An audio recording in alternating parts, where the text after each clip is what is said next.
성도 여러분 반갑습니다. 오늘 거룩한 주일 하나님 앞에 예배하며 많은 은혜 누리셨습니까?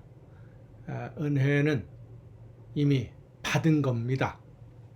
예수 그리스도로 말미암아 하나님이 나를 죽음에서 생명으로 옮겨주신 것, 이것보다 더 큰 은혜는 없습니다. 은혜는 일방적으로 우리에게 주시는 하나님의 선물, 구원의 선물이 바로 은혜입니다.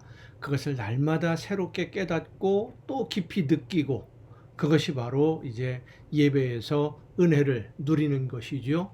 매일 매 순간 예배를 통해서 또 일상생활 속에서 하나님이 나를 사랑하신다는 것을 더 많이 느끼고 더 많이 깨닫고 더 많이 누리는 여러분의 복된 신앙생활이 될 수 있기를 바랍니다. 오늘 우리가 함께 은혜를 나눌 본문 말씀 누가복음 2장 52절입니다. 신약성경 누가복음 2장 52절 말씀 봉독합니다. 예수는 지혜와 키가 자라가며 하나님과 사람에게 더욱 사랑스러워 가시더라. 아멘. 이 세상에서 가장 아름다운 것을 한 가지만 꼽으라 라고 한다면 어린 아이의 아기들이죠. 아기들의 웃는 미소를 꼽을 수 있다라고 저는 생각을 합니다. 여러분은 다른 생각하실 수도 있겠습니다만은 어린 아이가 갓난 아이들이 짓는 그 천진난만한 미소, 아주 밝은 미소를 보면 얼마나 이쁜지, 얼마나 아름다운지, 가장 아름다운 모습이죠. 아무런 걱정 없이 순수하게 웃는 그 웃음은 모든 사람들에게 즐거움과 행복과 기쁨을 주는 그런 웃음입니다. 그런데 이 아이들이 자라면서 그 순수한 모습, 아름다운 미소를 점점 잃어버립니다. 여러분도 어떻습니까? 어린 아이들이 가지고 있는 그 순수한 미소, 그 순수한 웃음 여전히 간직하고 계십니까? 왜 잃어버리게 될까요? 점점 더 사랑스러워져야 되는데 점점 사랑을 잃어가는 이유가 무엇 때문이겠습니까? 겉사람은 자라가는데 속사람, 영이 성장하지 않으면 아름다움을 잃어버리게 됩니다. 오늘 본문에 보면 예수님이 성장하는 모습이 나옵니다. 지혜가 자라고 키가 자라고 하나님과 사람들에게 사랑을 더 많이 받아가고 사랑을 더 많이 받는 아주 이상적인 모습으로 예수님의 성장을 설명합니다. 여기 본문에서 말하는 지혜는 세상적인 지혜가 아닙니다. 지식이 아니고요. 이 세상의 어떤 일들에 대해서 많이 아는 것이 아니라 하나님을 아는 것입니다. 하나님의 뜻을 아는 것. 그러니까 많이 알기는 많이 아는데 무엇을 아느냐가 중요한 겁니다. 세상을 살아가는 방법들, 처세술, 사람들을 만나고 돈을 버는 기술, 이런 것들을 많이 알아가는 것도 물론 중요하겠습니다만은 더 중요한 것은 하나님을 아는 것입니다. 나를 향하신 하나님의 뜻을 알고 내가 이 세상에 태어난 목적을 알고 하나님이 나를 이 세상에 왜 보내셨는지를 알게 되는 그것이 바로 지혜입니다. 겉으로 자라는 우리의 몸은, 육신의 몸은 음식을 잘 먹고 소화를 잘 시키면 성장합니다. 지혜가 자라는 것은 하나님의 말씀을 듣고 사모함으로 듣고 그 말씀을 잘 깨닫고 그 말씀대로 순종하는 삶을 통해서 우리의 영적인 지혜가 성장하는 것입니다. 하나님의 말씀을 듣고 잘 소화시킨다라고 하는 것은 그 말씀을 나를 향하신 하나님의 말씀으로 받아들여서 내 삶 속에서 그 말씀대로 실천하고 순종하고 하나님의 말씀의 길에서 벗어나지 않는 것, 그것을 의미합니다. 하나님의 말씀을 그저 많이 듣고 많이 지식적으로 알고 있고 성경 66권을 달달달달 외운다고 해서 그것이 잘하는 것이 아니고 그것이 하나님의 말씀을 많이 아는 것이 아닙니다. 내가 알고 있는 하나님의 말씀대로 얼마나 실천하고 있느냐. 실천이 중요합니다. 순종이 중요합니다. 내가 골라서 실천하고 골라서 순종하는 것이 아니라 말씀하시는 대로 순종하는, 아는 것을 실천하면서 점점 더 많은 것을 깨달아 가야만 합니다. 그것이 바로 지혜가 자라가는 것입니다. 여러분은 어떻습니까? 몸은 자라는데 지혜도 그렇게 자라고 있습니까? 몸이 자라면서 세상의 여러 가지 지식들을 알게 되면 사람들에게 사랑을 받고요.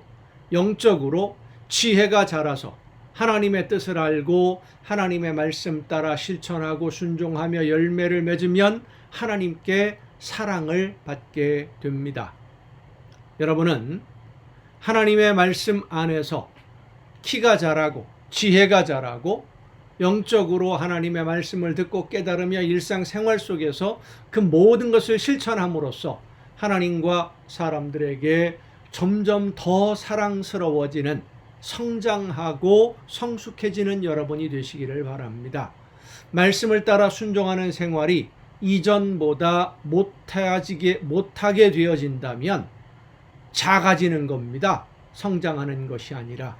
퇴보하지 말고 뒤로 물러서지 말고 하나님을 향해서, 예수님을 향해서 좀 더 가까이 다가가며 더 많이 성장해서 하나님에게 기쁨을 드리고 칭찬 듣고 복을 누리는 여러분 모두가 될 수 있기를 간절히 바랍니다. 기도하시겠습니다. 크신 사랑으로 연약한 저희들의 삶을 이끌어 주시는 아버지 하나님, 하나님의 말씀을 듣고 그 말씀을 따라 실천하며 순종하는 삶을 살아냄으로써 하나님께 사랑을 받고 사람들에게도 사랑받고 인정받고 존중받는 우리 모두가 되게 하여 주시옵소서. 저희들의 삶을 통해 아름다운 열매가, 하나님이 기뻐하시는 열매가 풍성하게 맺혀지는 귀한 복을 누리게 하여 주시옵소서. 이 모든 말씀을 예수님의 이름으로 기도하옵나이다. 아멘. 오늘 우리가 함께 통독할 하나님의 말씀, 구약성경 열왕기하 11장부터 함께 통독을 하시겠습니다. 끔찍한 사건이 남왕국 유다에서 벌어집니다. 아합의 딸로 유다의 왕비였던 아달랴가, 그 아들 아하시야가 예후에게 죽임을 당하고 다른 형제, 다른 자녀들도 죽임을 당했다라는 소식을 듣고는, 그리고 그 어머니 이세벨도 죽지요. 이세벨의 죽음까지도 확인한 다음에 무엇을 했느냐 하면 자기 자녀들을 죽입니다. 어머니가 되어서 자녀들을 다 죽이고 다윗 가문의 후손들을 다 죽여 없애고 자기가 스스로 왕이 되려고 했던 것입니다. 욕심이 눈을 벌어버리면 자녀까지도 학살하는 사람이 되는데, 이 아달랴라고 하는 사람, 아합의 딸이죠. 아합과 이세벨의 딸, 그런 우상 숭배하는 가정과 결혼을 했던, 그래서 그런 혼인 동맹을 통해서 나라의 안정과 평안을 추구하려고 했던 것이 얼마나 어리석은 일인지를 그 결과를 통해서 우리가 깨달아 알 수 있게 됩니다. 하지만 하나님의 약속, 하나님이 다윗에게 하신 약속을 기억하시고 그 학살의 현장에서 한 아들을 건져내셨고 그를 다시 왕위의 자리에 앉게 함으로써 다윗의 후손이 왕의 자리를 계승하게 해주신다라고 하는 약속을 지킵니다. 그리고 그렇게 왕이 된 이 요시야 왕인데, 이 요시야 왕은 제사장의 도움으로 하나님을 향한 신앙을 회복하기 위해서 노력을 합니다. 그런데 이제 나중에 마지막에 가서는 신하들의 손에 암살을 당하고 말지요. 한편 북왕국 이스라엘에서는 엘리사가, 선지자 엘리사가 이제 나이가 많아 노년이 되면서 세상을 떠나게 될 때 마지막으로 하나님의 도우시는 은혜를 간구할 수 있도록 왕을 찾아가서, 왕이 찾아왔을 때에 한 가지 놀라운 그 선물을 주려고 합니다마는 왕이 이 엘리사의 말을 믿지 않고 하나님을 믿지 않고 형식적으로만 순종하는 척 했기 때문에 결국 아람의 왕 하사엘의 핍박을 벗어나지 못하게 되는 비극을 겪고 맙니다. 열왕기하 11장부터 함께 통독을 하시겠습니다. 구약성경 열왕기하 11장입니다. 아하시아의 어머니 아달랴가, 아하시아는 남왕국 유다의 왕인데 이제 그 요람을 병문안을 갔다가 예후가 반란을 일으킬 때에 요람과 함께 죽임을 당한 아하시아 왕입니다.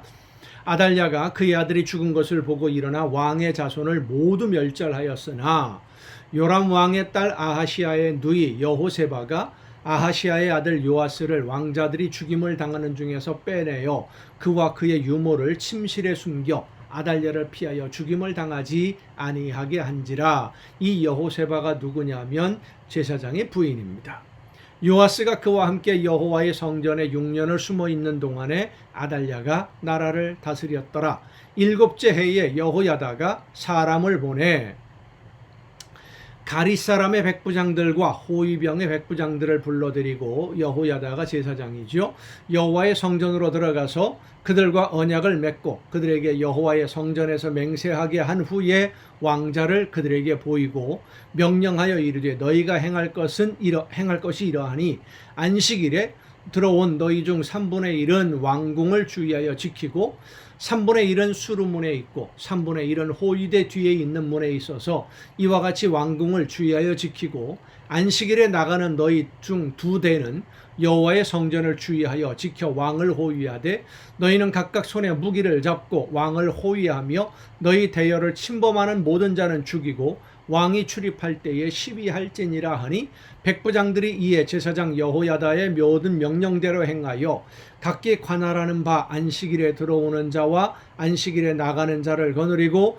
제사장 여호야다에게 나오매, 제사장이 여호와의 성전에 있는 다윗 왕의 창과 방패를 백부장들에게 주니 호위병이 각각 손에 무기를 잡고 왕을 호위하되 성전 오른쪽에서부터 왼쪽까지 제단과 성전 곁에 서고, 여호야다가 왕자를 인도하여 내어 왕관을 씌우며 율법책을 주고 기름을 부어 왕으로 삼음에 무리가 박수하며 왕의 만세를 부르니라. 아달랴가 호위병과 백성의 목소리를 듣고 여호와의 성전에 들어가 백성에게 이르러 보매 왕이 규례대로 단 위에 섰고 장관들과 나팔수가 왕의 곁에 모셔 섰으며 온 백성이 즐거워하여 나팔을 부는지라. 아달랴가 옷을 찢으며 외치되 반역이로다 반역이로다 하매, 그러니까 이 요시야가 아달랴의 손자입니다.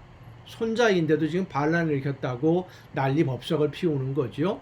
제사장 여호야다가 군대를 거느린 백부장들에게 명령하여 이르되 그를 대열 밖으로 몰아내라. 그를 따르는 자는 모두 칼로 죽이라 하니, 제사장의 이 말은 여호와의 성전에서는 그를 죽이지 말라 함이라. 이에 그의 길을 열어주매 그가 왕궁에 말이 다니는 길로 가다가 거기서 죽임을 당하였더라. 여호야다가 왕과 백성에게 여호와의 언약을 맺어 여호와의 백성이 되게 하고 왕과 백성 사이에도 언약을 세우게 하매 온 백성이 바알의 신당으로 가서 그 신당을 허물고 그 제단들과 우상들을 철저히 깨뜨리고, 그러니까 이 아달랴가 아합과 이세벨의 딸이다 보니까 예루살렘 성전 근처에 바알의 신당들을 많이 세웠던 거죠. 그걸 다 깨뜨려 버리는 겁니다. 우상들을 철저히 깨뜨리고 그 제단 앞에서 바알의 제사장 맏단을 죽이니라. 제사장이 관리들을 세워 여호와의 성전을 수직하게 하고 또 백부장들과 가릿 사람과 호위병과 온 백성을 거느리고 왕을 인도하여 여호와의 성전에서 내려와 호위병의 문 길을 통하여 왕궁에 이르매 그가 왕의 왕좌에 앉으니 온 백성이 즐거워하고 온 성이 평온하더라. 아달랴를 무리가 왕궁에서 칼로 죽였더라. 요아스가 왕이 될 때의 나이가 7세였더라. 7살짜리 어린아이니까 스스로 통치하기 어려웠겠죠. 그래서 제사장 여호야다가 앞장서서 종교개혁을 일으킵니다. 하나님의 말씀 앞으로 돌아오라. 하나님이 원하시는 대로 하나님의 말씀에 순종하는 백성이 되자라는 쪽으로 이제 올바른 방향으로 이끌어 보려고 했던 것입니다. 12장입니다. 예후의 제7년에 요아스가 왕이 되어 예루살렘에서 40년간 통치하니라. 그의 어머니의 이름은 시비아라 브엘세바 사람이더라. 요아스는 제사장 여호야다가 그를 교훈하는 모든 날 동안에는 여호와 보시기에 정직히 행하였으되 다만 산당들을 제거하지 아니하였으므로 백성이 여전히 산당에서 제사하며 분향하였더라. 요아스가 제사장들에게 이르되 여호와의 성전에 거룩하게 하여 드리는 모든 은 곧 사람이 통용하는 은이나 각 사람의 몸값으로 드리는 은이나 자원하여 여호와의 성전에 드리는 모든 은을 제사장들이 각각 아는 자에게서 받아들여 성전의 어느 곳이든지 파손된 것을 보거든 그것으로 수리하라 하였으나 요아스 왕 제23년에 이르도록 제사장들이 성전에 파손한 데를 수리하지 아니하였는지라. 요아스 왕이 대제사장 여호야다와 제사장들을 불러 이르되 너희가 어찌하여 성전에 파손한 데를 수리하지 아니하였느냐? 이제부터는 너희가 아는 사람에게서 은을 받지 말고 그들이 성전에 파손한 데를 위하여 드리게 하라. 제사장들이 다시는 백성에게 은을 받지도 아니하고 성전 파손한 것을 수리하지도 아니하기로 동의하니라. 제사장 여호야다가 한 궤를 가져다가 그것의 뚜껑에 구멍을 뚫어 여호와의 전문 어귀 오른쪽 곧 제단 옆에 두매 여호와의 성전에 가져오는 모든 은을 다 문을 지키는 제사장들이 그 궤에 넣더라. 이에 그 궤 가운데 은이 많은 것을 보면 왕의 서기와 대제사장이 올라와서 여호와의 성전에 있는 대로 그 은을 계산하여 봉하고 그 달아본 은을 일하는 자 곧 여호와의 성전을 맡은 자의 손에 넘기면 그들은 또 여호와의 성전을 수리하는 목수와 건축하는 자들에게 주고 또 미장이와 석수에게 주고 또 여호와의 성전 파손한 데를 수리할 제목과 다듬은 돌을 사게 하며 그 성전을 수리할 모든 물건을 위하여 쓰게 하였으되 여호와의 성전에 드린 그 은으로 그 성전의 은 대접이나 불집게나 주발이나 나팔이나 아무 금그릇이나 은그릇도 만들지 아니하고 그 은을 일하는 자에게 주어 그것으로 여호와의 성전을 수리하게 하였으며 또 그 은을 받아 일꾼에게 주는 사람들과 회개하지 아니하였으니 이는 그들이 성실히 일을 하였음이라. 속건제의 은과 속죄제의 은은 여호와의 성전에 드리지 아니하고 제사장에게 돌렸더라. 그때에 아람 왕 하사엘이 올라와서 가드를 쳐서 점령하고 예루살렘을 향하여 올라오고자 하므로 유다의 왕 요아스가 그의 조상들 유다 왕 여호사밧과 여호람과 아하시아가 구별하여 드린 모든 성물과 자기가 구별하여 드린 성물과 여호와의 성전 곳간과 왕궁에 있는 금을 다 가져다가 아람 왕 하사엘에게 보냈더니, 그러니까 조공을 바친 것이죠. 하사엘이 예루살렘에서 떠나갔더라. 요아스의 남은 사적과 그가 행한 모든 일은 유다 왕 역대 지략에 기록되지 아니하였느냐? 요아스의 신복들이 일어나 반역하여 실라로 내려가는 길가의 밀로 궁에서 그를 죽였고 그를 쳐서 죽인 신복은 시므아스의 아들 요사갈과 소멜의 아들 여호사바드였더라. 그는 다윗성에 그의 조상들과 함께 장사되고 그의 아들 아마샤가 그를 대신하여 왕이 되니라. 왜 죽였는지 그 이유는 정확하게 본문에 기록되고 있지 않습니다. 어쨌든 신하들에 의해서 요아스가 목숨을 잃고 그 아들이 왕이 됩니다. 13장입니다. 유다의 왕 아하시아의 아들 요아스의 제23년에 예후의 아들 여호아하스가 사마리아에서 이스라엘 왕이 되어 17년간 다스리며 여호와 보시기에 악을 행하여 이스라엘에게 범죄하게 한 느밧의 아들 여로보암의 죄를 따라가고 거기서 떠나지 아니하였으므로 여호와께서 이스라엘에게 노하사 늘 아람 왕 하사엘의 손과 그의 아들 베나닷의 손에 넘기셨더니 아람 왕이 이스라엘을 학대함으로 여호아하스가 여호와께 간구하매 여호와께서 들으셨으니 이는 그들이 학대받음을 보셨음이라. 하나님을 섬기지 아니하고 우상을 숭배하면서도 힘들고 어려우면 하나님께 간구하고 그럼 하나님이 또 그들의 기도를 들어주셔요. 오늘 우리의 신앙생활도 이와 비슷하지 않습니까? 그런데요, 하나님이 그들의 기도를 들어주시고 응답해 주시는 것이 항상 계속되지는 않습니다. 하나님의 징계가 임할 때가 점점 가까워지는 것이죠. 완전히 돌아오지 않는 이상. 여호와께서 이에 구원자를 이스라엘에게 주심에 이스라엘 자손이 아람 사람의 손에서 벗어나 전과 같이 자기 장막에 거하였으나 그들이 이스라엘에게 범죄하게 한 여로보암의 집의 죄에서 떠나지 아니하고 그 안에서 따라 행하며 또 사마리아의 아세라 목상을 그냥 두었더라. 아람 왕이 여호아하스의 백성을 멸절하여 타작마당에 티끌같이 되게 하고 마병 50명과 병거 10대와 보병 10,000명 외에는 여호아하스에게 남겨두지 아니하였더라. 여호아하스의 남은 사적과 행한 모든 일과 그의 업적은 이스라엘 왕 역대 지략에 기록되지 아니하였느냐? 여호아하스가 그의 조상들과 함께 잠에 사마리아에 장사되고 그 아들 요아스가 대신하여 왕이 되니라. 이 요아스는 북왕국 이스라엘의 요아스입니다. 유다의 왕 요아스의 제37년에 유다의 왕도 요아스, 북왕국 이스라엘의 왕도 요아스, 그러니까 지금 혼동이 되는데 10절부터 나오는 것은 남왕국 유다의 왕입니다. 유다의 왕 요아스의 제37년에 여호아하스의 아들 요아스가 사마리아에서 이스라엘 왕이 되어 16년간 다스리며 여호와 보시기에 악을 행하여 이스라엘에게 범죄하게 한 느밧의 아들 여로보암의 모든 죄에서 떠나지 아니하고 그 가운데 행하였더라. 요아스의 남은 사적과 행한 모든 일과 유다 왕 아마샤와 싸운 그의 업적은 이스라엘 왕 역대 지략에 기록되지 아니하였느냐? 요아스가 그의 조상들과 함께 잠에 이스라엘 왕들과 함께 사마리아에 장사되고 여로보암이 그 자리에 앉으니라. 북왕국입니다. 엘리사가 죽을 병이 들매 이스라엘의 왕 요아스가 그에게로 내려와 자기 얼굴에 눈물을 흘리며 이르되 내 아버지여 내 아버지여 이스라엘의 병거와 마병이여 하매 엘리사가 그에게 이르되 활과 화살들을 가져오소서 하는지라. 활과 화살들을 그에게 가져오매 또 이스라엘 왕에게 이르되 왕의 손으로 활을 잡으소서 하매 그가 손으로 잡으니 엘리사가 자기 손을 왕의 손 위에 얹고 이르되 동쪽 창을 여소서 하여 곧 열매 엘리사가 이르되 쏘소서 하는지라. 곧 쏘매 엘리사가 이르되 이는 여호와를 위한 구원의 화살 곧 아람에 대한 구원의 화살이니 왕이 아람 사람을 멸절하도록 아벡에서 치리이다 하니라. 또 이르되 화살들을 집으소서 곧 집음에 엘리사가 또 이스라엘 왕에게 이르되 땅을 치소서 하는지라. 이에 3번 치고 그친지라. 안 믿는 거예요. 엘리사가 하는 말을 하라니까 그냥 하는 신용만 한 거죠.